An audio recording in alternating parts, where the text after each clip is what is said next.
ఈరోజు గౌరవనీయులు ఆంధ్రప్రదేశ్ రాష్ట్ర ముఖ్యమంత్రి గారు ఒక యువ ముఖ్యమంత్రిగా ఆంధ్రప్రదేశ్ రాష్ట్రంలో సంక్షేమ కార్యక్రమాలతో పాటు అభివృద్ధి కార్యక్రమాలు ఈ దేశంలో ఏ ముఖ్యమంత్రి చేయలేని కార్యక్రమాలు ఈరోజు ఆంధ్రప్రదేశ్ రాష్ట్రంలో ప్రజానీకానికి అందజేస్తున్న ముఖ్యమంత్రి జగన్మోహన్ రెడ్డి గారు ఒక పుట్టినరోజు వేడుకలు విజయవాడ తూర్పు నియోజకవర్గంలో ప్రతి డివిజన్లో కూడా సేవా కార్యక్రమాలతో అదేవిధంగా మహిళలకి చీరల పంపిణీ కానివ్వండి, మొక్కలు నాటే కార్యక్రమం కానివ్వండి, రక్తదాన కార్యక్రమాలతో ఈరోజు ఘనంగా జగన్మోహన్ రెడ్డి గారు ఒక పుట్టినరోజు వేడుకలు నిర్వహించుకోవడం జరుగుతుంది.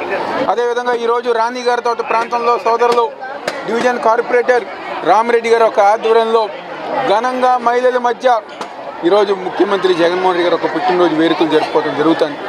ఏదైతే ఈరోజు కరోనా కష్టకాలం వచ్చినా, ఎన్ని ఇబ్బందులు వచ్చినా ఈరోజు రాష్ట్రంలో సంక్షేమ కార్యక్రమాలతో పాటు ఇంకో పక్క అభివృద్ధి కార్యక్రమాలతో పాటు మరీ ముఖ్యంగా విజయవాడ నగరంలో 3 నియోజకవర్గాల్లో అభివృద్ధి కార్యక్రమాలు, సంక్షేమ కార్యక్రమాలు చేసిన గొప్ప నాయకుడు ఉన్నారంటే అది వైఎస్ జగన్మోహన్ రెడ్డి గారు.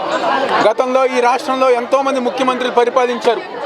ఏ ముఖ్యమంత్రి గారు రాని ఆలోచనలు ఈరోజు సంక్షేమ కార్యక్రమాలు, ఏ ముఖ్యమంత్రి గారు చేయని పనులు ఈరోజు ముఖ్యమంత్రి జగన్మోహన్ రెడ్డి గారు చేసుకుంటూ ముందుకెళ్తారు.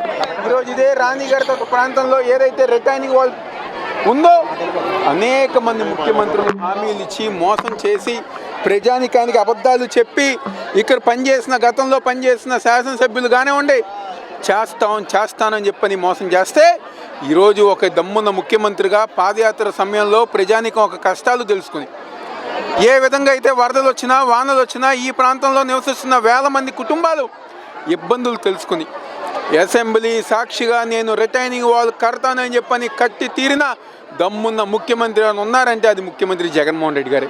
ఈరోజు మహిళలందరూ గారు ఎంతో సంతోషంగా రోడ్ల మేరకు వచ్చి 1,00,000 క్యూసెక్లు వస్తే మేము ఇందిరాగాంధీ స్టేడియంకి వెళ్ళి తలదాల్చుకునే వాళ్ళం. ఈరోజు 10 లక్షల క్యూసెక్లు నీరు వచ్చినా ఎటువంటి ఇబ్బంది లేకుండా గుండె మేర చేసుకుని నిద్రపోతున్నామంటే దానికి కారణం ముఖ్యమంత్రి జగన్మోహన్ రెడ్డి గారని చెప్తాం. అదేవిధంగా నిన్న యువగలం పాదయాత్ర ముగింపు సభ 4,000 కిలోమీటర్లు 400 రోజులు చేస్తానని చెప్పని ఆ రోజు మొదలైనప్పుడు చెప్పిన తెలుగుదేశం పార్టీ నాయకులు నారా లోకేష్ ఈరోజు అది పూర్తవకుండానే ఎర్రబుక్కుతో పాటు అదేవిధంగా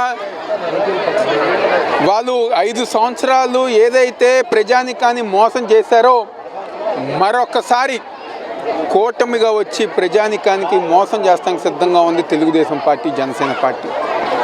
ఈరోజు మాట్లాడుతాను, నిన్న వాళ్ళ సభ చూసి వైఎస్ఆర్ కాంగ్రెస్ పార్టీ నాయకులకి ఏదో మైండ్ బ్లాక్ అయిపోతుందంట, వాళ్ళందరూ ఒకే ఫ్రేమ్లో ఉంటే మేమేదో భయపడిపోతున్నామంట.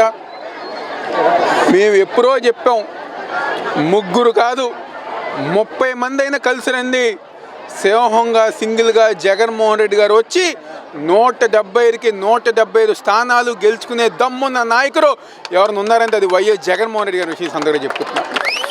ఈరోజు మీ సభలకి, మీ మీటింగులకి, మీ ఈవినింగ్ వాకులకి భయపడే పరిస్థితిలో వైఎస్ఆర్ కాంగ్రెస్ పార్టీ లేదు. మేము ఎవరు కూడా పట్టించుకోవట్లా. ఈరోజు మేము చేసే సంక్షేమ కార్యక్రమాలు, అభివృద్ధి కార్యక్రమాలే ప్రజానికం ఈరోజు జగన్మోహన్ రెడ్డి గారు ఒక వెనకమాల.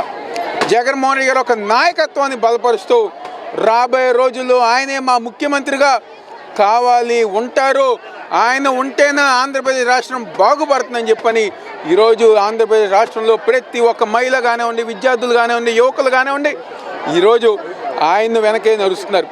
ఈరోజు పుట్టినరోజు కార్యక్రమం ద్వారా ఎవరైతే 8వ క్లాస్ చదువుతున్న పిల్లలకు ఉన్నారో ఇదే తూర్పు నియోజకవర్గంలో 3 కోట్ల రూపాయలతో ట్యాబులు పంపిణీ కార్యక్రమం చేస్తున్నారు. ఇన్ని మంచి కార్యక్రమాలు చేస్తున్న జగన్మోహన్ రెడ్డి గారు వెనకమాల ఉంటారా? 5 సంవత్సరాలు అధికారం అనుభవించి ప్రజానికాన్ని మోసం చేసి అబద్ధాలు చెప్పిన మీ వెనకమాల తెలుగుదేశం పార్టీ వెనకమాల ఉంటారా అని చెప్పని ఈరోజు వాళ్ళందరి గారా గుర్తు చేస్తూ ఎంతమంది కలిసి వచ్చినా ఎవరు ఎన్ని అబద్ధాలు రాసినా జగన్మోహన్ రెడ్డి గారు ఒక నాయకత్వమే ముందున్నాయి సందర్భంగా చెప్తూ మరొకసారి జగన్మోహన్ రెడ్డి గారికి జన్మదిన శుభాకాంక్షలు తెలియజేస్తూ ఇలాంటి పుట్టినరోజులు ముఖ్యమంత్రిగా పుట్టినరోజులు ప్రజానికం ఒక ఆశీర్వాదంతో, దేవుడు ఒక ఆశీర్వాదంతో మరొక 30 సంవత్సరాలు ముఖ్యమంత్రిగా ఆయనే ఉంటారని గారి సందర్భంగా చెప్తూ సెలవు తీసుకుంటున్నాను.